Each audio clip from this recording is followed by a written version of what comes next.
Welcome to my channel. महत्त्वाची सूचना. या व्हिडिओमधील सर्व माहिती केवळ शैक्षणिक उद्देशानं दिलेली आहे. ही कोणत्याही प्रकारची गुंतवणूक सल्ला नाही. गुंतवणूक करण्यापूर्वी कृपया स्वतःचा अभ्यास करा किंवा आपल्या आर्थिक सल्लागाराचा सल्ला घ्या. या व्हिडिओतील माहितीवर आधारित घेतलेल्या कोणत्याही निर्णयासाठी आम्ही जबाबदार राहणार नाही. धन्यवाद. एखाद्या कंपनीची विक्री अगदी विक्रमी पातळीवर पोहोचली आहे. उत्पादनांना बाजारात प्रचंड मागणी आहे आणि म्हणजे अक्षरशः ग्राहकांच्या रांगा लागल्या आहेत. पण त्याच वेळी त्या कंपनीचा नफा मात्र वेगाने खाली घसरतोय. हो, आणि असं कॉर्पोरेट जगात अनेकदा पाहायला मिळतं बरं का. बरोबर. म्हणजे वरवर पाहता हे दोन मुद्दे पूर्णपणे परस्पर विरोधी वाटतात. कारण गणिताचा आपला साधा नियम काय सांगतो, तर विक्री वाढली की नफा वाढायलाच हवा. अगदी बरोबर. पण कॉर्पोरेट जगात आणि विशेषतः मोठ्या भांडवली उद्योगांमध्ये ना, अर्थशास्त्राचे नियम इतके साधे आणि सरळ नसतात. म्हणजे 2+2 तिथे नेहमीच 4 होत नाहीत. कधी ते 5 होतात, तर कधी चक्क -2 सुद्धा होतात. हो, आणि याच कारणामुळे ना आर्थिक अहवालांचं विश्लेषण करणं हे एखाद्या गुप्तहेर कथेसारखं असतं. नक्कीच. म्हणजे जेव्हा आपण फक्त वरवरची आकडेवारी बघतो, ज्याला आपण हेडलाईन नंबर्स म्हणतो, तेव्हा चित्र एक असतं.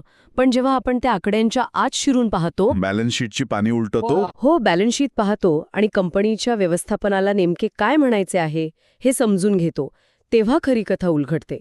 कारण विक्री वाढूनही नफा का घटतो यामागे जागतिक अर्थशास्त्र आणि पुरवठा साखळीची अत्यंत गुंतागुंतीची यंत्रणा काम करत असते. आणि म्हणूनच आजच्या या सखोल विश्लेषणामध्ये आपण एका अत्यंत महत्त्वाच्या विषयाची चिरफाड करणार आहोत. अगदी बरोबर. आज आपल्याकडे टाटा मोटर्सच्या चौथ्या तिमाहीची म्हणजे Q4ची आर्थिक कामगिरी आणि त्यांच्या भविष्यातील धोरणांचे अधिकृत अहवाल आहेत. हो. आणि यासोबतच आपण कंपनीच्या व्यवस्थापनाच्या टिप्पण्या म्हणजेच मॅनेजमेंट कॉमेंट्रीचा सुद्धा आधार घेणार आहोत. आणि या चर्चेचा मुख्य उद्देश हाच आहे की ही गुंतागुंतीची आर्थिक आकडेवारी अत्यंत साध्या, सोप्या भाषेत उलगडून सांगणे. म्हणजेच जेणेकरून ऐकणाऱ्यांना ते सहज समजेल. नक्कीच. कागदावर एखादा निकाल सरासरी दिसत असेल तर त्यामागीच नेमके कारण काय आहे हे आपण शोधणार आहोत. आपण फक्त आकडे वाचणार नाही आहोत. हो. तर ते आकडे कसे तयार होतात आणि बाजाराच्या दृष्टीने त्याचे महत्त्व काय आहे हे आपण समजून घेणार आहोत. तर मग आपण थेट आकडेवारीच्या ह्या कोड्यापासूनच सुरुवात करूया. हो, चालेल. टाटा मोटर्सची सध्याची आर्थिक स्थिती समजून घेण्यासाठी आधी आपल्याला इयर ऑन इयर म्हणजेच मागील वर्षाच्या तुलनेत या वर्षाची कामगिरी पाहावी लागेल. बरोबर. विक्रीचे आकडे पाहिले तर ते खरोखरच प्रचंड मोठे आहेत. कंपनीने या तिमाहीत तब्बल 1,05,447 कोटी रुपयांच्या विक्रीचा टप्पा ओलांडला आहे. बापरे, हा आकडा खरंच खूप मोठा आहे. हो ना. आणि तो मागील वर्षाच्या याच तिमाहीच्या तुलनेत 7% जास्तही आहे. हो. पण इथेच आकडेवारीचं एक मोठं कोडं समोर येतंय. विक्री वाढलेली असतानाही कंपनीचा EBITDA 22% घसरून 11,259 कोटींवर आलाय. अरेच्चा. आता ज्यांना फायनान्सची जास्त माहिती नाही त्यांच्यासाठी हा EBITDA प्रकार नेमका काय आहे आणि ही घसरण इतकी महत्वाची का आहे सांगाल का? हो, नक्कीच. हा खूप महत्वाचा मुद्दा आहे. EBITDA म्हणजे earnings before interest, taxes, depreciation आणि अमॉर्टायझेशन. ओके. अगदी सोप्या भाषेत सांगायचे तर कंपनीने आपला मूळ व्यवसाय करून म्हणजे गाड्या बनवून आणि विकून किती रोकड किंवा कॅश कमावली आहे. अच्छा, म्हणजे हा निव्वळ नफा नाहीये का? नाही. यात कर्जावरील व्याज, सरकारला द्यावा लागणारा टॅक्स आणि मशिनरीची झालेली जीज वजा केलेली नसते. ओके. हा आकडा कंपनीच्या मूळ व्यवसायाच्या आरोग्याचे मुख्य लक्षण मानला जातो. जर गाड्यांची विक्री 7% वाढूनही हा EBITDA 22% खाली येत असेल तर याचा सरळ अर्थ असा होतो की गाड्या बनवण्याचा आणि विकण्याचा जो ऑपरेटिंग खर्च आहे ना, हो, तो कमाईपेक्षा खूप जास्त वेगाने वाढला आहे. आणि याचा फटका साहजिकच अंतिम नफ्यालाही बसला असणार. नक्कीच. कारण अहवालानुसार अंतिम नफा म्हणजेच नेट प्रॉफिट 5,878 कोटी आहे, जो मागील वर्षाच्या तुलनेत 25% कमी झालाय. हो. आणि याहीपेक्षा गुंतवणूकदारांना धक्का देणारा आकडा म्हणजे EPS प्रति शेअर कमाई. ती 32% घसरून 15 रुपये 70 पैशांवर आली आहे. हे खूपच लक्षवेधी आहे. मला इथे नेट प्रॉफिट आणि EPS मधला फरक एका उदाहरणाने मांडायला आवडेल. हो, सांगा ना. म्हणजे समजा नेट प्रॉफिट म्हणजे एक पूर्ण पिझ्झा आहे आणि EPS म्हणजे त्या पिझ्झामधील एका शेअरधारकाच्या वाट्याला आलेला तुकडा. बरोबर. आता पिझ्झाचा आकार आधीच 25% कमी झाला आहे, पण वाट्याला आलेला तुकडा तर 32% लहान झालाय. EPS घसरण्याचे हे उदाहरण अगदी अचूक आहे.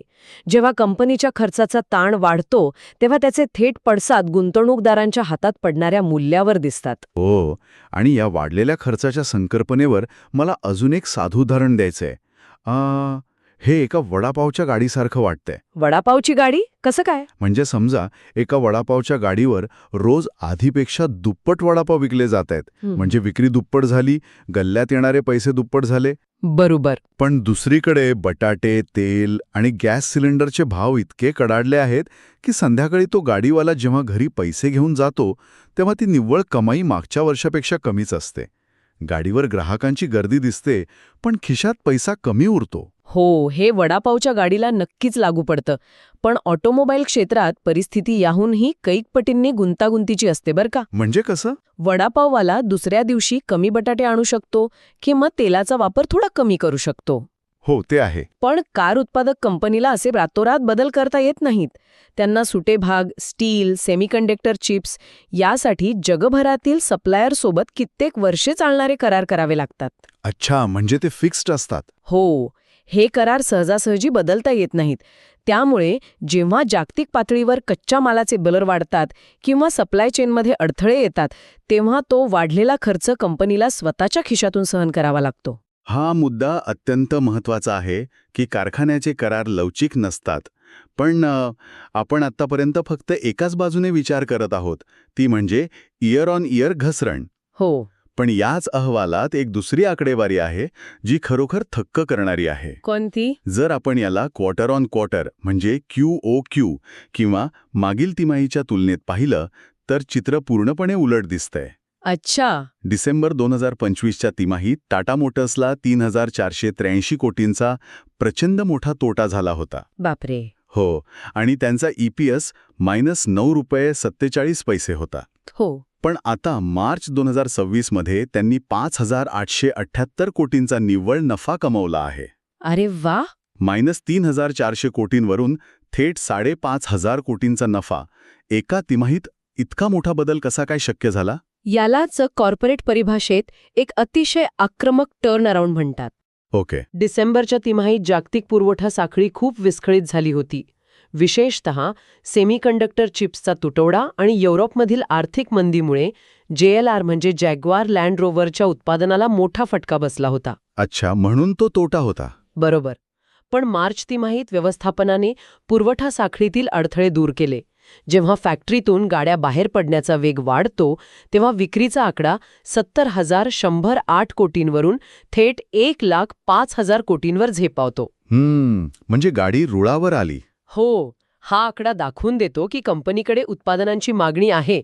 फक्त त्यांना ती वेळेवर पूर्ण करण्यात जे अडथळे येत होते ते त्यांनी एका तिमाहीत मोठ्या प्रमाणावर सोडवले आहेत. पण मग इथे एक साहजिकच प्रश्न निर्माण होतो. कोणता? जर कंपनीने मागील तिमाहीच्या तुलनेत इतकी मोठी झेप घेतली आहे, फॅक्टरीमधून वेगाने गाड्या बाहेर पडत आहेत, तर मग हे वाढलेले खर्च ते थेट ग्राहकांकडून का वसूल करत नाहीत? म्हणजे जर मार्जिनवर इतका दबाव आहे तर गाड्यांच्या किमती वाढवून तो खर्च का भरून काढला जात नाही? हा अर्थशास्त्रातील एक अतिशय नाजूक धागा आहे. तुम्ही फक्त किंमत वाढवून नफा मिळवू शकत नाही, कारण तुम्ही एका निर्वात पोकळीत व्यवसाय करत नाही आहात ना. म्हणजे स्पर्धेचा भाग आला इथे. अगदी बरोबर. ऑटो क्षेत्रात सध्या प्रचंड जीवघेणी स्पर्धा आहे. भारतातच पहा, प्रत्येक कंपनी दर महिन्याला नवनवीन मॉडेल्स आणि फेसलिफ्ट व्हर्जन्स बाजारात आणत आहे. हो, सतत काहीतरी नवीन लॉन्च होत असतं. अशावेळी जर तुम्ही किंमत वाढवली तर ग्राहक लगेच प्रतिस्पर्धी कंपनीच्या शोरूमकडे वळतो. नक्कीच. ग्राहकांना आकर्षित करण्यासाठी सध्या कंपन्यांना मोठ्या प्रमाणावर डिस्काउंट्स आणि ऑफर्स द्याव्या लागत आहेत. यामुळे साहजिकच प्राइसिंग पॉवर म्हणजे किंमत ठरवण्याचा अधिकार कंपन्यांच्या हातातून निसटतो आणि त्याचा थेट परिणाम मार्जिनवर होतो. हे समजण्यासारखं आहे. पण व्यवस्थापनाच्या कॉमेंट्रीमध्ये आणखी एका गोष्टीचा उल्लेख आहे जो थोडा गोंधळात टाकणार आहे. असं काय म्हटले त्यांनी? व्यवस्थापन म्हणते की भारतामध्ये पॅसेंजर व्हेइकल आणि कमर्शियल व्हेइकलची मागणी स्थिर आहे. हो. तसेच जॅग्वार लँड रोवर सारखा प्रीमियम बिझनेस त्यांच्या भविष्यातील वाढीसाठी मुख्य इंजिन मानला जात आहे. अगदी बरोबर. मग जर लोक रांगा लावून JLR सारख्या प्रीमियम गाड्या घेत आहेत, तर मग व्यवस्थापन, वीक ग्लोबल डिमांड म्हणजेच जागतिक स्तरावरील कमकुवत मागणी हे एक मोठे आव्हान का मानत आहे? हा धोका नेमका कुठून येतोय? इथेच आपल्याला मॅक्रो इकॉनॉमिक्स किंवा जागतिक अर्थशास्त्राचे जाळं समजून घ्यावं लागेल. कमकुवत जागतिक मागणी याचा अर्थ असा नाही की श्रीमंत लोक अचानक JLR खरेदी करणं बंद करत आहेत. अच्छा. याचा संबंध इकॉनॉमीज ऑफ स्केल आणि जागतिक अनिश्चिततेशी आहे. सध्या युरोप आणि अमेरिकेत व्याजदर वाढलेले आहेत, महागाईचा दबाव आहे. हो, ते तर बातम्यांमध्ये रोजच दिसतात. त्यामुळे एकूणच वाहन उद्योगात एक प्रकारची सावधगिरी बाळगली जात आहे. पण हे इकॉनॉमीज ऑफ स्केल म्हणजे नेमके काय? याचा कारखान्याच्या नफ्याशी थेट काय संबंध आहे? खूप जवळचा संबंध हे बघा. कारखान्यामध्ये 2 प्रकारचे खर्च असतात, फिक्स्ड कॉस्ट आणि व्हेरिएबल कॉस्ट. स्थिर आणि बदलणारा खर्च. बरोबर. फिक्स्ड कॉस्ट म्हणजे कारखान्याची जमीन, मशिनरी, रोबोट्स आणि कामगारांचे पगार. तुम्ही महिन्यात 10,000 गाड्या बनवा किंवा 8,000 गाड्या बनवा, हा खर्च तेवढाच राहतो. हो, पगार तर द्यावेच लागतील. नक्कीच. जेव्हा जागतिक अनिश्चिततेमुळे किंवा व्याजदर वाढल्यामुळे गाड्यांच्या मागणीत अवघी 5 किंवा 10% जरी घट झाली, तरी कारखान्याला पूर्ण क्षमतेने चालवता येत नाही. ओके. समजा जो कारखाना 10,000 गाड्यांसाठी बनला आहे, तो आता 8,000 गाड्या बनवत आहे. यामुळे त्या उरलेल्या 2,000 गाड्यांचा फिक्स्ड कॉस्टचा भार या तयार झालेल्या 8,000 गाड्यांवर पडतो. अच्छा, म्हणजे प्रति गाडी खर्च वाढला? अगदी बरोबर. प्रत्येक गाडी बनवण्याचा कॉस्ट पर युनिट अचानक वाढतो. हा वाढलेला खर्च थेट नफ्याला खाऊन टाकतो. हेच ते मार्जिन प्रेशर आहे ज्याबद्दल व्यवस्थापन बोलत आहे. हे विश्लेषण खरोखरच डोळे उघडणारे आहे. म्हणजे गाड्या विकल्या जात आहेत, पण फॅक्टरी 100% क्षमतेने न चालल्यामुळे आणि सोबत सवलती द्याव्या लागल्यामुळे एका गाडीमागे मिळणारा नफा कमी झाला आहे. अगदी तसंच. आता वर्तमान परिस्थितीतील आव्हाने आणि खर्चाचा हा दबाव समजल्यानंतर स्वाभाविकच हा विचार येतो की कंपनी या चक्रव्यूहातून बाहेर कसे पडणार आहे? भविष्यासाठी त्यांचे फोकस एरिया काय आहेत? व्यवस्थापनाने त्यांच्या भविष्यातील धोरणांबद्दल अत्यंत स्पष्ट संकेत दिले आहेत. त्यांचे मुख्य लक्ष आता 2 गोष्टींवर केंद्रित आहे. कोणत्या 2 गोष्टी? एक म्हणजे JLRचे मार्जिन सुधारणे आणि दुसरे सर्वात महत्त्वाचे म्हणजे इलेक्ट्रिक व्हेइकल्सच्या म्हणजेच EVच्या वाढीला गती देणे. ओहो. भारताच्या संदर्भात बोलायचे झाले तर EV क्षेत्रात टाटा मोटर्सने जी फर्स्ट मूव्हर ॲडव्हान्टेज मिळवली आहे ती अत्यंत भक्कम आहे. हो, रस्त्यावर भरपूर टाटा EV दिसतात आजकाल. हो ना? हो ना? त्यांनी केवळ टाड्या बनवल्या नाहीत, तर संपूर्ण इकोसिस्टम म्हणजे चार्जिंग स्टेशन्स, बॅटरी तंत्रज्ञान आणि नवीन EV मॉडेल्सची एक मोठी साखळी उभी केली आहे. पण ही संपूर्ण EV इकोसिस्टम उभी करण्यासाठी प्रचंड पैसा लागतो ना, ज्याला आपण कॅपिटल एक्सपेंडिचर किंवा कॅपेक्स म्हणतो. हो, भरपूर गुंतवणूक लागते. एका बाजूला पारंपरिक पेट्रोल डिझेल गाड्यांचा व्यवसाय चालवायचा आणि दुसऱ्या बाजूला EVसाठी कोट्यावधी रुपयांची गुंतवणूक करायची. हा दुहेरी खर्च कंपनीच्या सध्याच्या मार्जिनला आणखी खाली खेचत असेल. तुम्ही बरोबर मुद्दा पकडलात. सध्या टाटा मोटर्स एका मोठ्या संक्रमण काळातून म्हणजे ट्रान्झिशन फेजमधून जात आहे. EVसाठी लागणारं संशोधन, नवीन प्लॅटफॉर्म्सची उभारणी, बॅटरी उत्पादकांशी केले जाणारे करार, हा सर्व खर्च आत्ता करावा लागत आहे, पण त्याचा परतावा मिळायला अजून काही वर्ष लागतील. रिटर्न ऑन इन्व्हेस्टमेंट थोडा उशिरा मिळेल. अगदी बरोबर. त्यामुळेच आजचा नफा थोडा कमी दिसत आहे, कारण नफ्याचा एक मोठा वाटा भविष्यातील या तंत्रज्ञानावर खर्च केला जात आहे. या संपूर्ण परिस्थितीवर विचार करताना मला शेअर बाजाराच्या दृष्टिकोनातून एका उदाहरणाची आठवण येते. कोणतं उदाहरण? हे एखाद्या अत्यंत हुशार विद्यार्थ्याच्या प्रगती पुस्तकासारखे आहे, म्हणजे रिपोर्ट कार्ड. अच्छा. सध्याच्या 6माही परीक्षेत त्याचे मार्क्स थोडे कमी आले आहेत, कारण तो त्याच्या मूळ अभ्यासाव्यतिरिक्त एका अत्यंत कठीण आणि प्रगत विषयाचा अभ्यास करत होता, जो आहे EV आणि भविष्यातील तंत्रज्ञान. हो, बरोबर आहे. शॉर्ट टर्ममध्ये म्हणजे आत्ताच्या परीक्षेत त्याचे मार्क घसरलेले दिसतील आणि पालक थोडे नाराजही होतील. पण जो दीर्घकालीन विचार करेल त्याला समजेल की या नव्या आणि प्रगत विषयामुळे त्याला भविष्यात नक्कीच एक मोठी आंतरराष्ट्रीय स्कॉलरशिप मिळेल. अरे वाह! हे प्रगती पुस्तकाचे रूपक या परिस्थितीला अतिशय अचूकपणे लागू पडते बरं का. हो ना? शेअर बाजार नेहमीच 2 पातळ्यांवर विचार करतो. एक म्हणजे आजचे आकडे जे थोडे निराशाजनक आहेत. यामुळे अल्पावधीत शेअरच्या किमतीवर न्यूट्रल ते किंचित नकारात्मक परिणाम दिसू शकतो. हो, लोक थोडे सावध होतील. गुंतवणूकदार सावध होऊ शकतात. पण शेअर बाजार फक्त आजवर चालत नाही. तो भविष्यातील कॅश फ्लोची आज किंमत ठरवत असतो, ज्याला प्राइसिंग इन द फ्युचर म्हणतात. बरोबर. दीर्घकालीन गुंतवणूकदारांना हे माहीत आहे की ईव्हीमधील टाटाचे नेतृत्व, भारतातील ऑटो क्षेत्राची वाढत जाणारी बाजारपेठ आणि जीएलआरमधील सुधारणा या गोष्टी भविष्यात मोठे मूल्य निर्माण करणार आहेत. त्यामुळे लांब पल्ल्याचा विचार करता हा एक अतिशय पॉझिटिव्ह दृष्टिकोन मानला जातो. म्हणजेच जर त्यांनी भविष्यात ईव्ही क्षेत्रात आपले वर्चस्व कायम राखले आणि जीएलआरची जागतिक पुरवठा साखळी सुरळीत करून खर्च नियंत्रणात आणला, तर हेच मार्जिन पुन्हा एकदा प्रचंड वेगाने वाढू शकते. नक्कीच. म्हणूनच आपण या Q4 निकालाला केवळ चांगला किंवा वाईट अशा दोनच रंगांत रंगवू शकत नाही. हो. या निकालाचे ओव्हरऑल रेटिंग सरासरी किंवा ॲव्हरेज असेच द्यावे लागेल. यात सध्याची आव्हाने स्पष्ट दिसत आहेत. खर्चाचा प्रचंड मोठा दबाव आहे, पण त्यातून बाहेर पडण्याची दिशा आणि धोरणही कंपनीकडे आहे. तर आपण आजच्या या सखोल विश्लेषणाचा जर थोडक्यात सारांश बघायचा ठरवला, तर चित्र असं दिसते.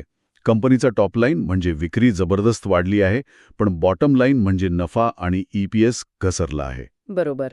ही परस्पर विरोधी परिस्थिती ऑटो क्षेत्रातील वाढती स्पर्धा, इकॉनॉमीज ऑफ स्केलचा फटका आणि जागतिक पातळीवरील अनिश्चितता अधोरेखित करते. पण त्याचवेळी मागील तिमाहीच्या तुलनेत कंपनीने जो टर्नअराउंड केला आहे, तो व्यवस्थापनाची चपळता दाखवून देतो. हो. आणि या सगळ्यात त्यांचा EVमधील प्रचंड मोठा कॅपेक्स हा भविष्यातील नफ्याची पेरणी करत आहे. अगदी तंतोतंत. हे विश्लेषण आपल्याला फक्त एका कंपनीची परिस्थिती सांगत नाही, तर जागतिक अर्थव्यवस्थेचं एक मोठं रूप दाखवते.